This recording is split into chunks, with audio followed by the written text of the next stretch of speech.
Recently आप सभी ने नीट यूजी 2026 के पेपर लीक के बारे में पढ़ा ही होगा। ये एग्जाम अब दोबारा कंडक्ट करवाया जाएगा। ये एक ब्रॉडर क्वेश्चन रेज करता है around regular incidents of paper leaks in India in recent times. इसके साथ साथ ये भी सवाल उठते हैं कि इस तरीके के इंसिडेंट्स का हमारे एजुकेशन सिस्टम पे और कैंडिडेट्स की साइकोलॉजी पे क्या असर पड़ता है। My name is Avinash Kumar Yadav and I welcome all of you to the official channel of Law Prep Tutorials. आज के इस वीडियो में हम बात करने वाले हैं रीसेंट टाइम्स में हुए कुछ पेपर लीक के इंसिडेंट्स के बारे में। इसके अलावा हम वीडियो में यह भी बातचीत करने वाले हैं कि किस तरीके से इंडिया का लॉ डिजाइन किया गया है इस तरीके के इंसिडेंट्स को प्रिवेंट करने के लिए और रिड्रेस करने के लिए। हमें यह भी देखना है कि क्या ये जो लॉ है ये अपने आप में सफिशिएंट है टू एड्रेस द प्रॉब्लम और not. So without wasting any time हम यहाँ पे ये देख सकते हैं कि 70 से भी ज्यादा बार इंडिया में पिछले 7 सालों में पेपर लीक के इंसिडेंट्स नोट किए गए हैं। इसके अलावा 3 करोड़ से ज्यादा स्टूडेंट्स इन पेपर लीक्स की वजह से इफेक्ट हुए हैं। 16 से ज्यादा स्टेट्स ने यह रिपोर्ट किया है कि वहां पे पेपर लीक्स या फिर एग्जामिनेशन फ्रॉड के सिनेरियोज सामने आए हैं। इसके अलावा law 1 crore maximum fine impose करता है जहां पे किसी ऑर्गेनाइज्ड तरीके से पेपर लीक को करवाया जा रहा है। अब अगर हम देखते हैं तो इंडिया में जो लॉ है that is public examinations prevention of unfair means act of 2024, जिसको इनैक्ट किया गया था गवर्नमेंट के द्वारा इन एम्स के साथ कि चीटिंग रैकेट्स को एलिमिनेट करना है जहां पे ऑर्गेनाइज्ड लेवल पे चीजें हो रही हैं। कैंडिडेट्स का एग्जामिनेशन सिस्टम में ट्रस्ट जो है वो रीस्टोर करना है दोबारा, जो लूज हो रहा है धीरे धीरे, राइट। मेरिट बेस्ड सिलेक्शंस को इंश्योर करना, मेरिटोरियस स्टूडेंट्स जिन्होंने साल भर या फिर सालों तक तैयारी करी है इन एग्जाम्स के लिए उन्हें ही सक्सेस मिलनी चाहिए। इसके अलावा अगर कोई भी ऑनेस्ट कैंडिडेट्स हैं जो इन तरीके के पेपर लीक्स की वजह से एडवर्सली इफेक्ट हो सकते हैं, उनको प्रोटेक्ट करना भी है। अब हम ये समझते हैं सबसे पहले कि ये एक्ट जो है वो किस किस टाइप के एग्जामिनेशंस पे एप्लीकेबल है। सबसे पहले तो ये समझना है कि ये लॉ है रिलेटेड टू पब्लिक एग्जाम्स, जितने भी गवर्नमेंट एग्जाम्स होते हैं जो कंडक्ट करवाए जाते हैं यूनियन पब्लिक सर्विस कमीशन के द्वारा, एसएससी के द्वारा, आरआरबी के द्वारा, बैंकिंग की रिक्रूटमेंट एजेंसीज के द्वारा, नेशनल टेस्टिंग एजेंसी जो कि majority of the exams conduct करवाती है at undergraduate level for college admissions. इसके अलावा अगर कोई भी अदर सेंट्रल गवर्नमेंट बॉडी है जो कोई भी पब्लिक एग्जामिनेशन कंडक्ट करवा रही है तो वो इस एक्ट के परव्यू के अंदर फॉल करेगा। एग्जामिनेशंस यहाँ पे कौन कौन से कवर हो रहे हैं, मेजरली हम बात करें तो NEET UG, CUET common university entrance test, UGC NET, civil services examination, SSC CGL examination, इसके अलावा रेलवे एंड बैंकिंग एग्जामिनेशंस। ये कुछ लिस्ट ऑफ द एग्जामिनेशंस हैं जो इस एक्ट के परव्यू में फॉल करते हैं।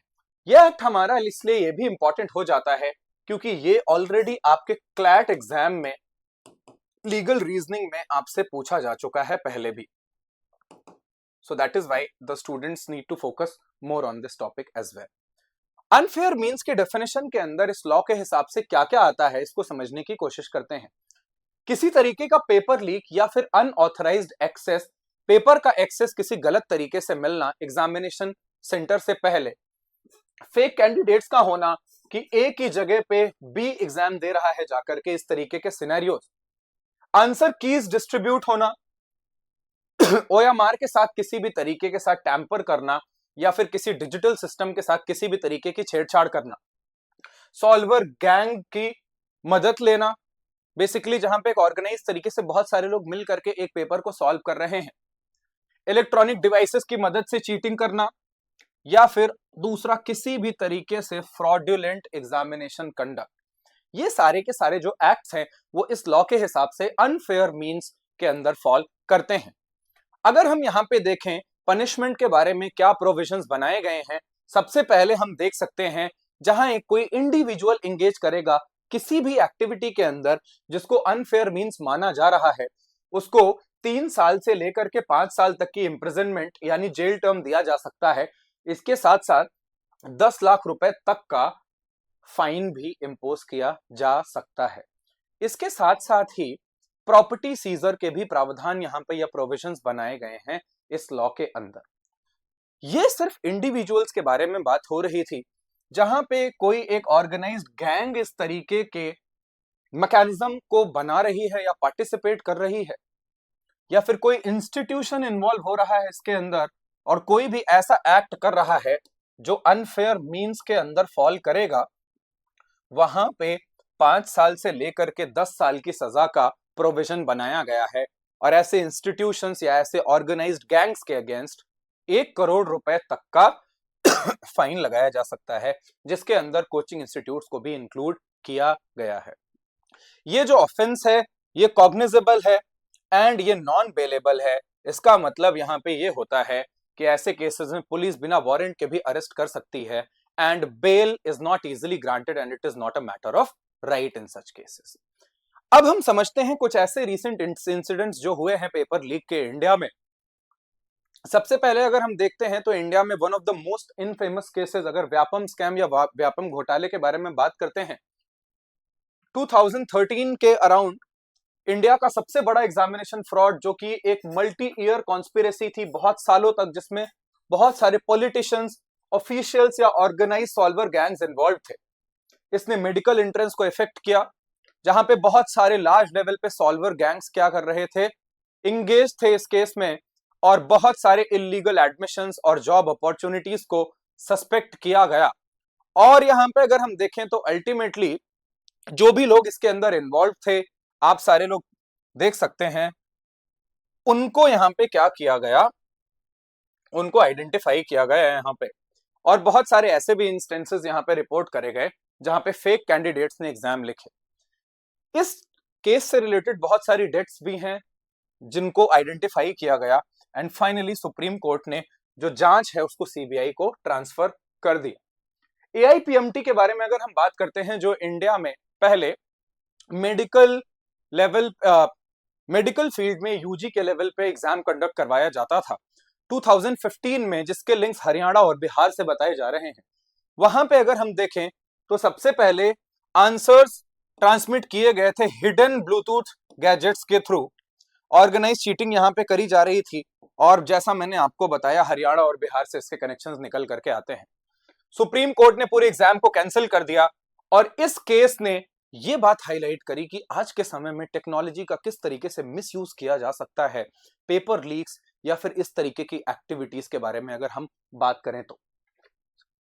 नेक्स्ट है आपका 2017 का एसएससी सीजीएल का कंट्रोवर्सी, जो कि एक इंडिया लेवल पर उभर करके आता है।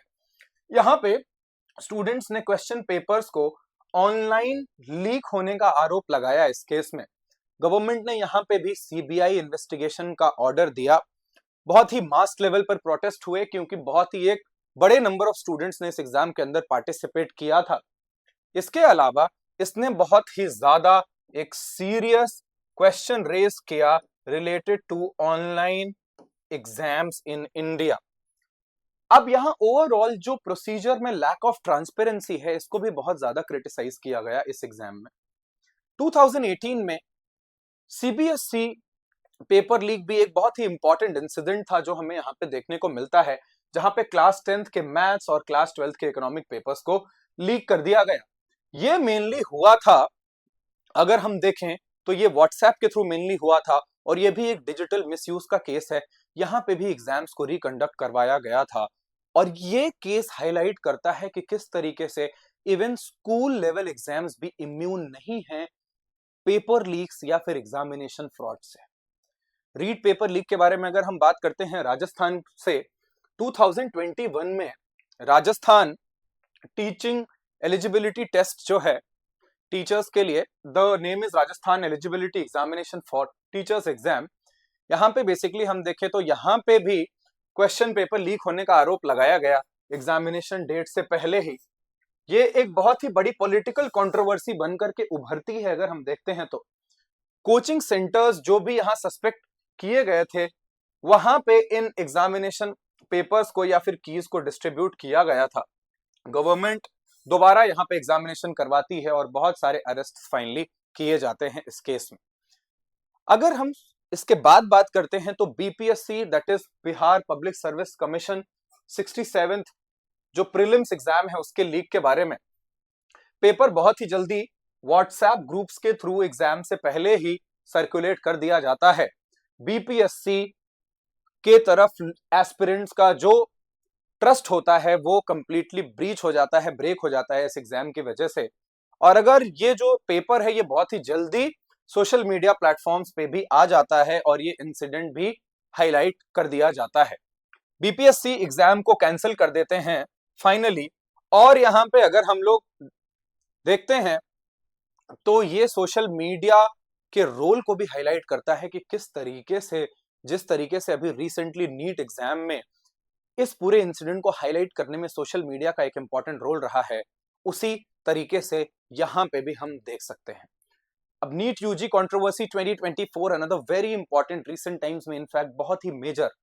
यहां पे हमें देखने को क्या मिलता है, 2024 में इंडिया का जो सबसे बड़ा मेडिकल एंट्रेंस एग्जाम इस तरीके की कंट्रोवर्सी में आ जाता है।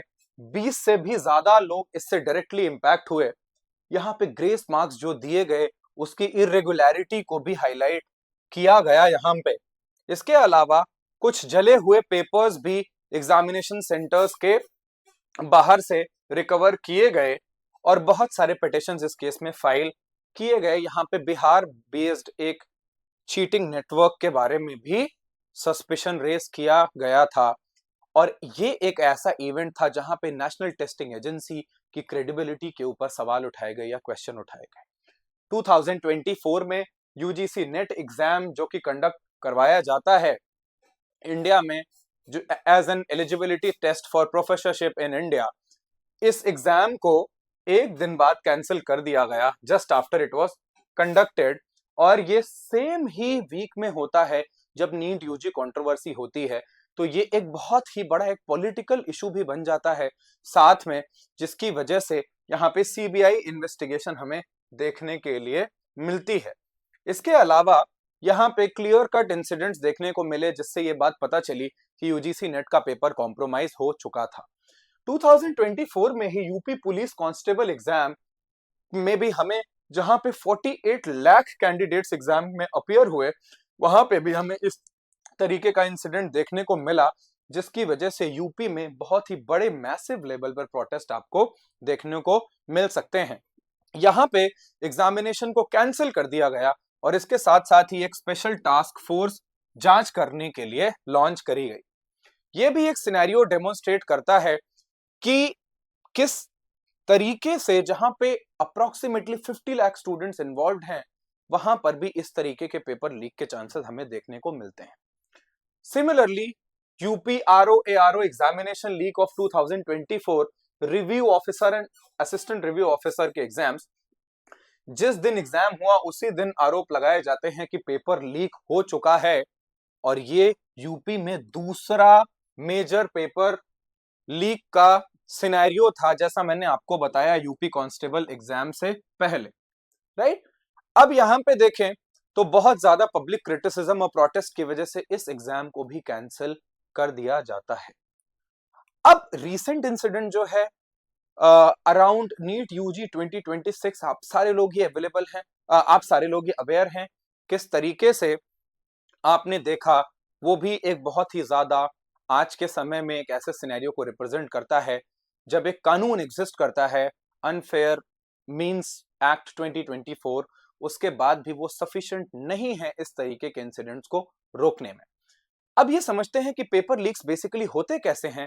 मेनली सोशल मीडिया डिस्ट्रीब्यूशन के थ्रू हमें देखने को मिलते हैं। कोई इनसाइडर्स या ऑफिशियल्स जो एग्जामिनेशन की रिस्पॉन्सिबिलिटी जिनको इंटरेस्ट करी गई है वो कॉम्प्रोमाइज कर देते हैं एग्जामिनेशन की इंटेग्रिटी को। सॉल्वर गैंग्स जो कि हायर्ड एक्सपर्ट्स हैं, वो क्या करते हैं, वो फोर्ज्ड आईडी, नकली आईडी बना करके किसी और के नाम की लोगों की जगह पे पेपर देते हैं। छुपाए हुए इलेक्ट्रॉनिक डिवाइसेस, उनका इस्तेमाल किया जाता है ऐसे सिनेरियोज में। इंपर्सोनेशन, जहां पे अपनी आइडेंटिटी को बदल करके लोग क्या करते हैं, दूसरे की तरह बन करके जाते हैं पेपर देने के लिए। इसके अलावा कोचिंग्स का भी ऑर्गेनाइज्ड रोल कई बार सामने आया है ऐसे सिनेरियोज में, जहां पे ये डिस्ट्रीब्यूशन हब्स की तरह बन करके काम करते हैं। अब इसका इफेक्ट क्या होता है इसको भी हम लोग समझते हैं। यहाँ पे स्टूडेंट्स के ऊपर ये असर पड़ता है कि उनकी जो प्रिपरेशन है वो ओवरनाइट रातों रात वेस्ट हो जाती है। मेंटल स्ट्रेस, एंजाइटी, डिप्रेशन और पूरे के पूरे एग्जामिनेशन सिस्टम से इनका भरोसा उठ जाता है और फाइनली इनके पास कोई और चॉइस नहीं होता then to repeat for one more year, right. Government को बहुत ज्यादा फाइनेंशियल बर्डन फेस करना पड़ता है क्योंकि एग्जामिनेशन को रिकंडक्ट करवाने का भी कॉस्ट यहाँ पे दोबारा हमें देखने को मिलता है। इंस्टीट्यूशंस की जो क्रेडिबिलिटी है वो बहुत ज्यादा कम हो जाती है और इसकी वजह से अपॉइंटमेंट या फिर कॉलेज एडमिशंस के प्रोसेस में बहुत ज्यादा डिले हो जाता है, विच इज कंसिडर्ड एबनॉर्मल। इसका जो असर है वो पॉलिटिक्स पे भी पड़ सकता है या फिर पॉलिटिकल फॉलोआउट के सिनेरियोज भी हमें देखने को मिल सकते हैं। समाज में हमें यह असर देखने को मिलता है कि मेरिटोक्रेसी, जो स्टूडेंट्स मेहनत कर रहे हैं वो बेसिकली इस केस के अंदर सक्सीड नहीं कर पा रहे हैं जहां पेपर लीक्स हो रहे हैं, जो कि एक बहुत बैड साइन है। ऑनेस्ट कैंडिडेट्स जो है वो इस तरीके के फ्रॉडस्टर्स के सामने हार जाते हैं और जिसकी वजह से ओवरऑल हमारे पूरे समाज का इंस्टीट्यूशंस में फेथ कम होता जा रहा है। इस तरीके के करप्ट कल्चर को धीरे धीरे नॉर्मलाइज भी किया जा रहा है इन सारे पेपर लीक्स के माध्यम से। इसके आगे हम देखते हैं कि आगे वे फॉरवर्ड क्या है। 2024 अमेंडमेंट के एक्ट के अलावा भी डिजिटल सिक्योरिटी होनी चाहिए जो कि सोशल मीडिया प्लेटफॉर्म्स पे ऐसे किसी भी फुटप्रिंट को क्या करे, तुरंत रिकॉग्नाइज कर सके। प्रोविजंस जो लॉ के हैं उनको स्ट्रिक्टली इन्फोर्स किया जाना चाहिए मैकेनिज्म में। इसके अलावा किसी भी एक एग्जामिनेशन बॉडी की मोनोपोली नहीं होनी चाहिए, rather multiple examination conducting bodies को पावर दिया जाना चाहिए जिससे अकाउंटेबिलिटी बढ़ जाए जब ज्यादा ऑर्गेनाइजेशंस होंगी। तो विसल ब्लोवर्स को प्रोटेक्शन देना चाहिए, जहां पे कोई भी एक इंसान ऐसे इंसिडेंट को रिपोर्ट करना चाहता है उनको प्रोटेक्ट करने की रिस्पॉन्सिबिलिटी गवर्नमेंट की होनी चाहिए। इसके अलावा टेक्नोलॉजी या अगर हम देखें तो किसी भी तरीके के डिवाइसेस का इस्तेमाल किया जाना चाहिए ऐसे सिनेरियोस को डिटेक्ट करने में, जो कि हो सकते हैं सीसीटीवी कैमरास, बायोमेट्रिक अटेंडेंस, जहां पे चीजों को फेक नहीं किया जा पाएगा। ओवरऑल इन सारे मैकेनिज्म्स को इंश्योर करके हम ये डेफिनेटली कर सकते हैं कि एक ट्रांसपेरेंट और अकाउंटेबल मैकेनिज्म बनाएं जिसमें किसी भी तरीके से हमारे स्टूडेंट्स का नुकसान नहीं हो। अगर हम देखते हैं फाइनली हमारा टेक अवे ये है, इस तरीके के पेपर लीक्स जो हैं वो हमारे ओवरऑल एजुकेशन सिस्टम और सोसाइटी के लिए एक बहुत बड़ा थ्रेट है, स्पेशली ऐसे सिनेरियोज में जहां स्टूडेंट्स के फ्यूचर को कॉम्प्रोमाइज किया जा रहा है। आपके थॉट्स क्या हैं इस इशू पर, please let me know in the comment box. अगर आप चाहते हैं कि हम और ऐसे वीडियोस लेकर के आए यूट्यूब पे, please let me know in the comment box. Thank you so much everyone.